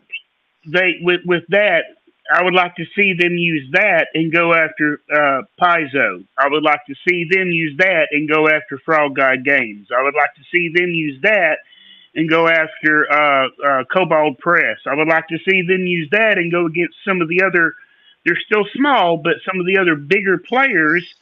And, are they going to go after Mongoose next? Because there it just says role-playing games. It doesn't say fantasy role-playing games. It doesn't say intellectual properties. It says role-playing games. So I think that's just a scare tactic. And if next they're going to go after the Renaissance fairs. Right, yeah. And if they were to try to come in and start blanking out channels that don't agree with their narrative, well, those channels are going to jump on social media, and the hot button word to use in social media is so-and-so is trying to censor me. That phrase right there will get everybody up in arms. And because WotC understands, and I'm just going to say it, Bill. I'm just going to say it. WotC understands that the cancel culture is a weapon that anybody can wield. I look again. I don't disagree with you guys, but you know, the USS WotC pulls up in low Earth orbit over my house and points the cruise missiles at me. I don't have horse, but let's continue on with this. Let's continue on with this. So to clarify, outside of printed media and static electronic files, the OGL doesn't cover it. Will this affect the D&D content and services players use today? It shouldn't. That's like when your dad is like beat down, tired, and he picks you up from school and you say, "Dad, can we go to the park and play tag for 3 hours?" We'll see. No, that's no. It shouldn't. It will. The top VTT platforms already have custom agreements with wizards to do what they want to do. D&D merchandise like minis and novels were never intended to be part of the OGL, and OGL 1.1 won't change that. Creators wishing to leverage D&D for those forms of expression will need, as they have always needed, custom agreements between us. See, what I'm reading here between the lines is not... It on the face of it is what they're saying. Hey, you've always needed these agreements. What I'm reading in between the lines is, and now we're going to start enforcing it. Second, we're updating the OGL to offer different terms. I have altered the terms of the agreement. Pray I do not alter them further. To creators who choose to make free, share-alike content and creators who want to sell their products. What does this mean for you as a creator? If you're making share-alike content, very little is going to change from what you're already used to. Very little is so freaking legally vague. You know, I could tell somebody, yeah, look, I'm going to drive a bulldozer through your property, but very little of your house is going to be damaged. And knock down everything but your front door. And then say, you signed the paper. I said very little. Second, I'm sorry. If you're making commercial content, relatively little is going to change for most creators. For most of you who are selling custom content, here are the new things you'll need to do. Accept the license terms and let us know what you're offering for sale. Report OGL related revenue annually if you make more than $50,000 a year. Include a creator product badge on your work. When we roll out OGL 1.1, we will provide explanatory videos, facts, and a web portal for registration to make navigating these requirements as easy and intuitive as possible. We'll also have help available to creators to navigate the new process. Now, here's the insult. Here's like the backhanded insult to everyone. Fewer than 20 creators worldwide who make more than $750,000 in income a year are for the fewer than 20. We'll add a royalty starting in 2024. So even for the creators making significant money selling D&D supplements and games, no royalties will be due for 2023, and all revenue below $750,000 in future years will be royalty free. Bottom line, the OGL is not going away. The letters OGL aren't going away, but we're changing all the mechanism underneath it. You will still be able to create new D&D content, publish it anywhere, and game with your friends and followers in all the ways that make this game and community so great. The thousands of creators publishing across Kickstarter, DM's Guild, and more are a critical part of the D&D experience, and we will continue to support and encourage them to do that through One D&D and beyond. Okay, now what they're actually talking about there, Bill, if I can put my business hat back on. It came off? In order for you, let's say, yeah, it came out with my hair. Let's say that you created a module, okay, and the module, on the cover, you wanted to say, this module is first edition compatible, or you wanted to say this module is fifth edition compatible. Now you're no longer going to be able, to do that. The OGL, they're going to take away terms like 5E. They're going to take that away. So you can't publish something on the side for WotC unless you're in bed with WotC, is all that's saying. And the whole thing about the videos, that has 100% to do with the people that stream live games like Critical Role, like Dimension 20, like some of these other big platform things where they get a lot of B-list actors and D-list actors on their show, to So that's who they're trying to kill. How does that go again? Could you repeat that? They do what, Todd?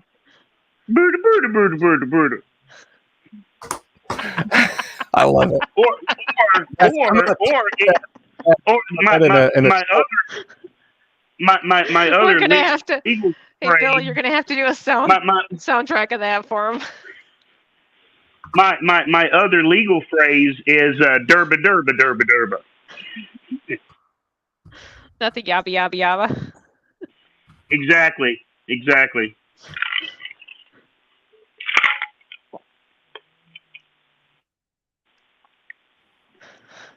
But can I just say, I want to tip my hat to the Peanut Gallery tonight.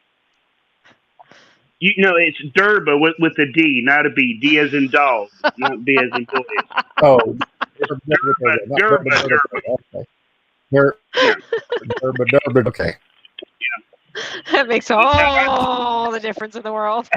It does. It really does. Oh yeah, you don't want to and Berta when it's Derba. Derba. Now,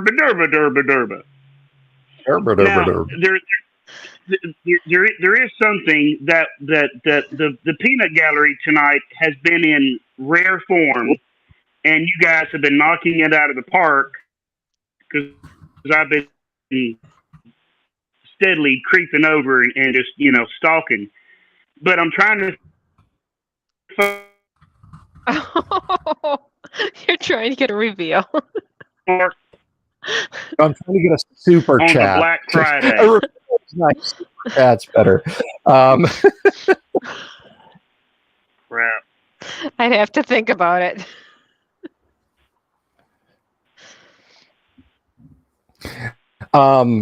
Yeah. The future will be what it is, guys. I mean, we're not going to solve anything tonight with two of us at least liquored up and don't drag there.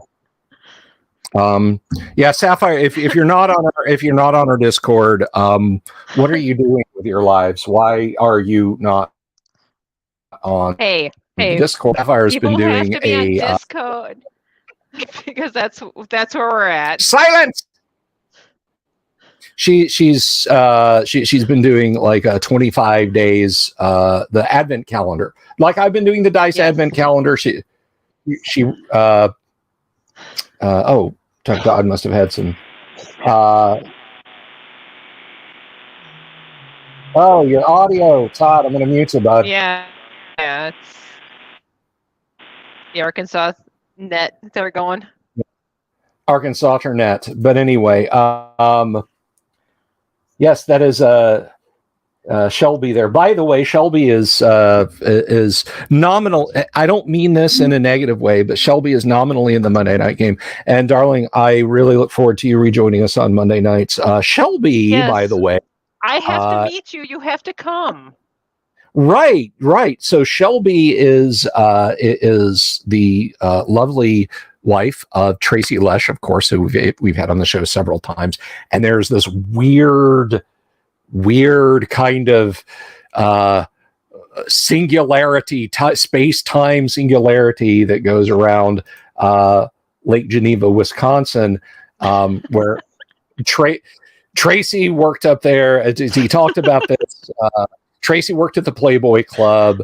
I guess Sapphire, you had an aunt that worked at the Playboy Club while Tracy was a DJ at the Playboy. It's a very No, we figured out that there was a time gap there, but I see. The person that recommended Tracy for the job worked with my aunt.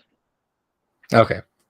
All right. So there was a little time gap there, but yeah, it's hilarious. So yeah, that whole degree thing is just, yeah, it's fun. So Shelby, of course, again, she plays in the Monday night game, and she's great. Just absolutely snowed in, not in the literal sense, but in the figurative sense, with stuff that she's been doing. And just know that we love you, Shelby, and look forward to you rejoining the Monday night table. Speaking of tables, I do want to address, we will be back to live streaming. Now, if you're new, if you're just coming in, if you just subscribe, and by the way, folks, I want to thank you all very much. The channel, we're at 1,427 subs. Todd is trying to get my attention. Do I unmute him? No. No. He's just going to be holding up placards like the NXS video.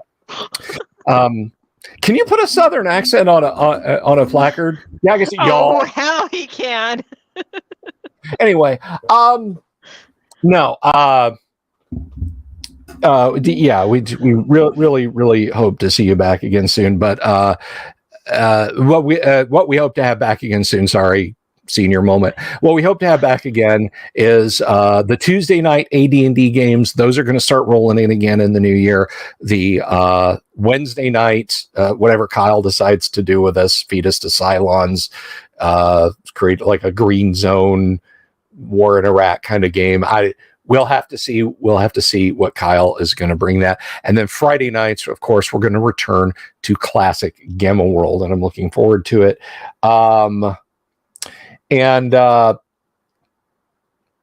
People have said, like, it like blows my mind. They're like, could you add another game? What?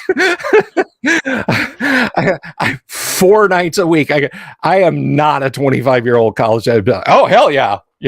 Screw getting a degree. I get, D&D games to play. So only one D&D game technically. No. Loosely 2, but because Monday and Tuesday, but yeah, Monday and Tuesday. Wednesday and Friday are different. Wednesday and Friday are different games. That is correct. But all those are coming back. We have other great new content in the new year. The Tales of Tabletop Triumph is going to happen because, look, I vented my spleen. This, of course, is the international sign language for venting your spleen. No, it's not. Don't do that. Anyway, I have some black masking tape. I got to cover something up on the screen. There we are. But anyway. He's writing something. Oh, no. I can't read it. It's too small. It's on my phone. Translate. Yeah. Wave of Mutilation says, I'm not saying that.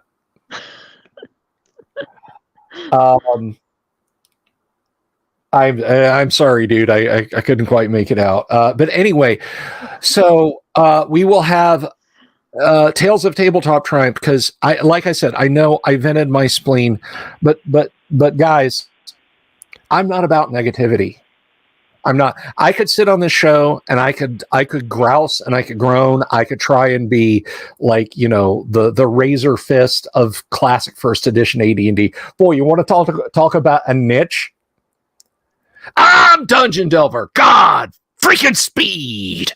You're gonna have guests on future shows too. There's all through guests are forever, but I will have I will have some good content. But the point is, I want positivity. All right, I want people to come away from my shows feeling like that was really cool. That was really awesome. And people that I have never like engaged with before on the regular, like they're not part of the peanut gallery or anything, were leaving comments on last night's video, which of course was a classic. It is a rerun of an episode, an interview I did with Darlene Piekle, who created the Greyhawk map. Many beautiful full-page plates and half-page plates in the Dungeon Master's Guide. She had the Jasmine short-lived but very good comic strip in Dragon Magazine, and then later I think she took that to graphic novel.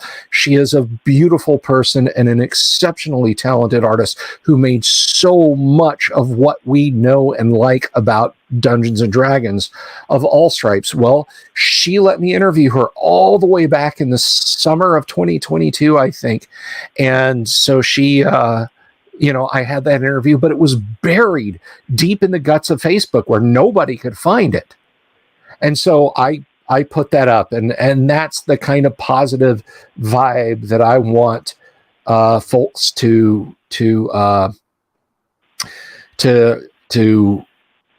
come away from the show with. And there's a dozen channels on YouTube of guys who come out and they read off the RPG horror stories subreddit. And let me tell you, the guys that do it, it's a good grift. They're funny. They usually have insightful things to say, but that niche is already filled. And that is negativity. I mean, when somebody starts out a story about, let me tell you about, these people, and I'll just give them, I'll give everybody a nom de plume. And then they get to the last person, the paladin whom we'll call Mark, not his real name for obvious reasons. And as they're going through the story, it's like building up, and this person who played the paladin is like harassing them, stalking them, sending them unwanted pictures of their own physical self, and so on like that. And you're like, this is awful. This is absolutely awful. And then there, you get to some of them and there's a punchline like, and after that, I just went back to League of Legends and Overwatch. I won't play tabletop role-playing games. That hurts me. That causes me distress, and I'm not going to do that. I'm not going to do that. I want your great stories. I want your stories of the shy kid who didn't have any friends that you taught him to play D&D, and now you're best friends and he's a successful person. Or maybe it was just for a summer, but he was happy and went on about his way, or just a session or something awesome at a con, or a situation where he thought the night was going to be ruined, but it was great. And I want to figure out some kind of repository where you guys can get those sorts of stories from me. I have lots of my own. I have lots of D&D cringe. Okay. Is Tom raising his hand?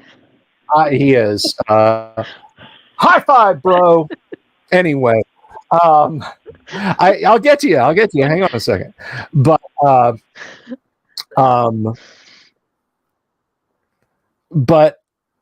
I want. We sidetracked. I want the positive role-playing game stories out there, and I have lots of my own to share. I'm going to prime that pump. I'm going to tell you guys about two of the people who became a couple of my best friends, and the first time I ever gamed with them, about coming out one morning and my kids, like when my youngest was like, I don't know, she was 3 or 4, and my oldest would have been 8 at the time. And they had their little hard plastic My Little Ponies, and had made up just on the spot. They came up because I had Dwarven Forge all over the dining room table, and they were playing a role-playing game that they had made up on the spot. Things like that are the stories that I want to get out there to you guys, and I want you to hear about that kind of positivity. And somebody asked me for an Australian accent. I don't know if I can do an Australian. Hello. How are you? This is the best I can do. G'day. All right. What is it, Todd? I was going to do an Australian accent for Wave. Oh, all right, do it. Oh my Okay, gosh. let me center myself. Let me get in. Okay, here we go. You ready? Right. G'day, mate. Let's throw some shrimp on the barbie. I sound like a local, don't I, Wave? Don't I? Foster's, No. mate, crack a tube. There Absolutely not. Yeah. this could, if we don't stop, we could trigger like an international incident with Australia, like when Bart called the guy. No, Australians are laid back. They're like, whatever. They don't care. Actually, I know enough of them. I actually do have a question for Wave Okay. in the peanut gallery. Wave, when you flush the toilet, which way does the water rotate? It goes the opposite. We all know that. It's science.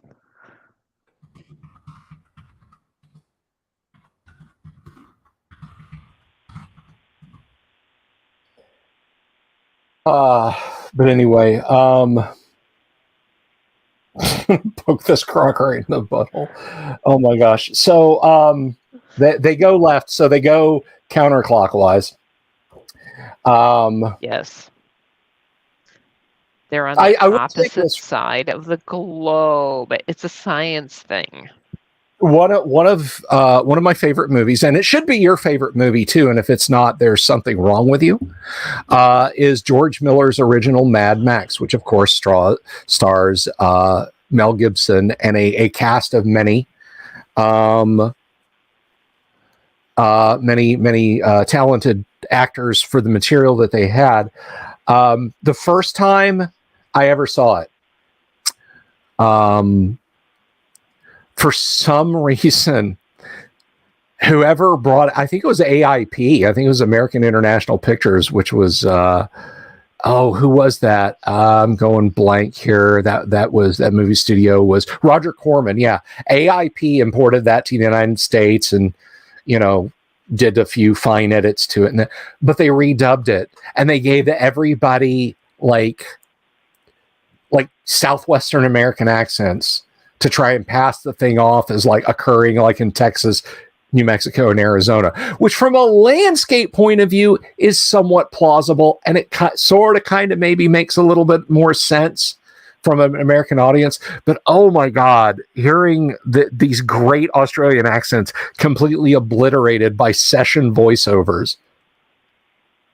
And it was terrible. It was terrible. And then the next time I saw it, it was proud. It was like, yes, that's how it should be. Well, when I think of Mad Max, I think of cyberpunk. So that's just me. I think that at the time, from a gaming standpoint, at the time of Mad Max, because Mad Max is not a post-apocalypse movie. When Mad Max is going on, the world is in the process of falling apart. Like there's a scene when they're actually in the police station, and it literally looks as bad as my office, if not worse, because they're like filing cabinets with papers just scattered on the floor, and there's the 5 main force patrol officers we see are literally the only cops in this gargantuan police building left. And the movie opens with a road sign that says, it's like you are leaving police responsibility or whatever area. Well, if you remember in the movie, they talked about the fact that so many patrolmen had already been killed and or left for fear of being killed. Yeah, and so I think in the cities, like obviously, it's easier to go out in the country where you can drive at 70 miles an hour and destroy, a bunch of cheap cars you made look like police cars and hot rods and stuff, than it is to try and film in any city, Melbourne, Sydney, even Adelaide, wherever. But I think in the cities, it was a very cyberpunk dystopia, like Sapphire was saying, that in the urban areas, it was probably a very early gritty cyberpunk. Now, I'm going to cut in for just a second. Gallery, thank you. Downtown Milwaukee, shout out. Back to the show. No, that's okay. That's okay. But of course, by the time Mad Max Road Warrior comes on, the nukes have flown.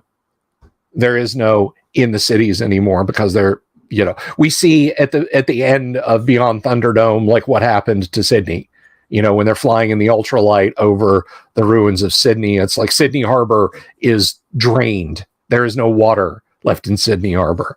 So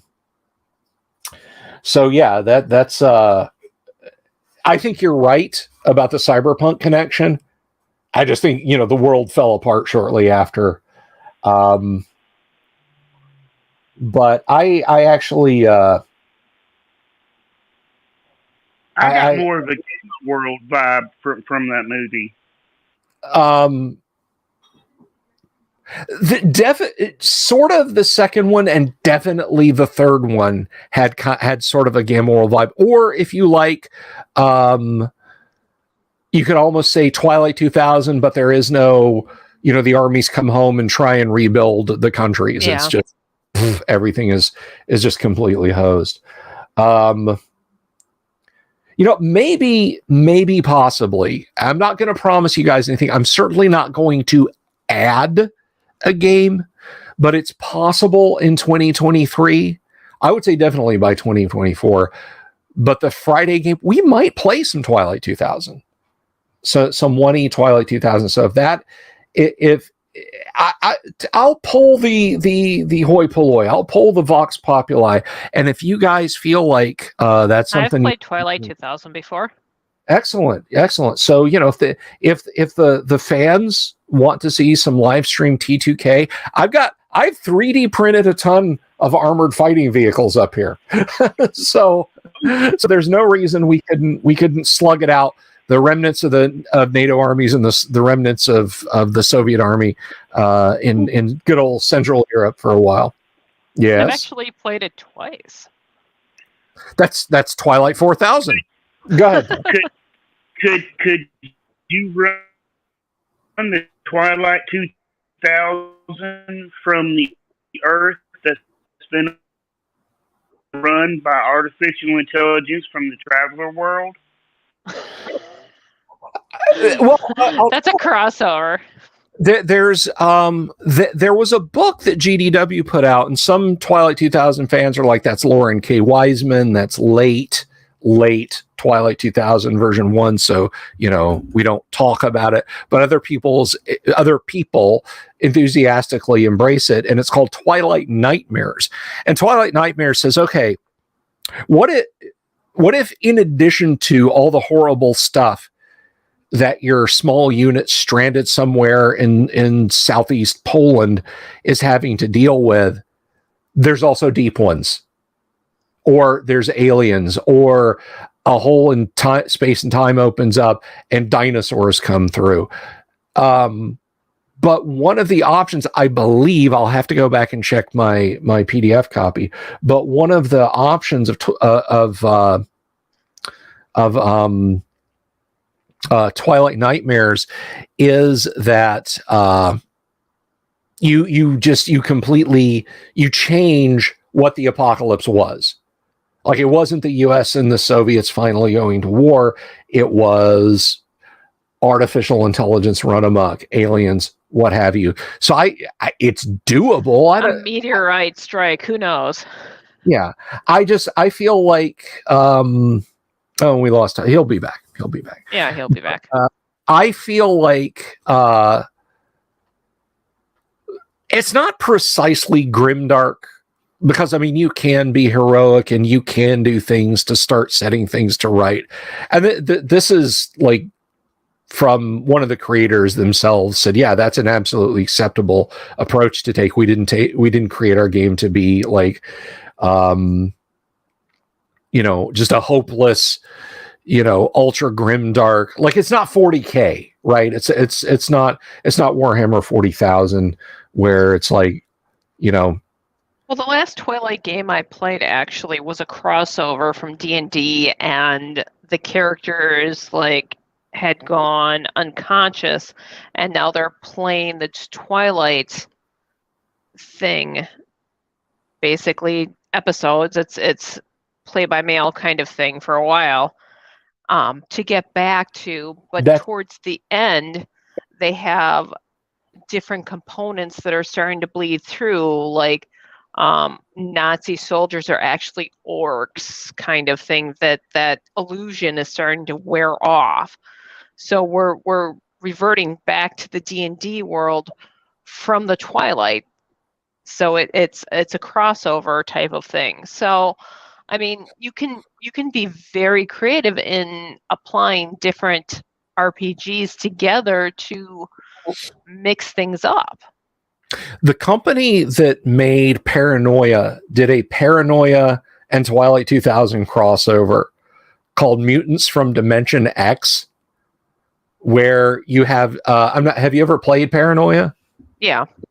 Okay, so your troubleshooters wind up going through time and space displacement gear and and they're stuck in a facility in the Twilight 2000 universe, trying to get something that the computer wants done. It's Byzantinian reasons for doing anything. And the thing about it is you can play it from either end. You can play as troubleshooters, and various clones will be sent through the displacement gear when they die, or you can play it as a somewhat serious Twilight 2000 adventure where it's like, okay, we're looking for a piece of computer tech to help CivGov or MilGov get back on their feet. So we're going to go in this abandoned facility, and hey, who are these guys in jumpsuits with the science fiction guns attacking us? So there's a lot of potential for crossover. If I ran it on the show, at least initially, I would probably just run a straight Twilight 2000. Like, look, 1996, USSR and China go to war. The West sits back, watches them nuke the hell out of each other. So we're doing Red October. Sort of, kind of. Could be. Looks like Todd's back. Okay, we'll have to see what the audience wants, because I do this for you guys, right? I come here and I have fun, and I yell, I get mad, but I have fun. Yes, Paranoia did a Cyberpunk 2020 crossover called Through the Mirror Shades, and there was one, and I think it was like Vulture Warriors from something, or Vulture Warriors from the Warp, where it was a Warhammer 40K and Paranoia crossover. That was back before you had to sign great big huge long open gaming license agreements to do anything. Oh, by the way, when I was driving back today from my daughter's doctor's appointment downtown, I've seen it before, but I actually had her look up. I have a store called Warhammer, and it's RPG gaming. I'm so excited. I want to go to it. Oh, excellent. Well, bring us back pictures, share them on the Discord. I'll try to. And we actually have a couple of other gaming stores around too. So yeah, I'm super excited about that. So we have a comic store that has it. There's a new one that's like a friend of mine, a friend of theirs or a relative of theirs has opened it up in the little town over and that. So yeah, it's kind of exciting. So I'm having fun. I would hope that Wisconsin would have lots of gaming stores, and it does. So, By the way, speaking of the Discord, if you're not on the Discord, you can join us on the Discord, because right there's the link. You can hop on and say hello and get all of the... And talk to us actually live. We're actually nice people, and we don't throw poop on the walls or anything anymore. Well... anymore? Did we in the first place? I didn't. There were incidents, but thank you, John Smith. Cheeseheads unite, absolutely.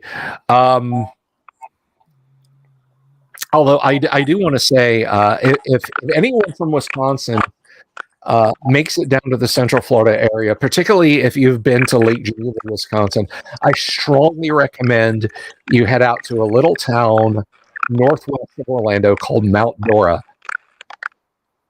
because Mount Dora is it is almost a clone of Lake Geneva. It's uncanny how much. The first time my wife and I went to Wisconsin together, we got to Lake Geneva. It was the Lake Geneva Gaming Convention. I think the second one or the third one. But anyway, we got there late at night. We went to the Cove. We crashed. We got up in the morning. We roamed around a little bit before I sat down and started gaming at the con.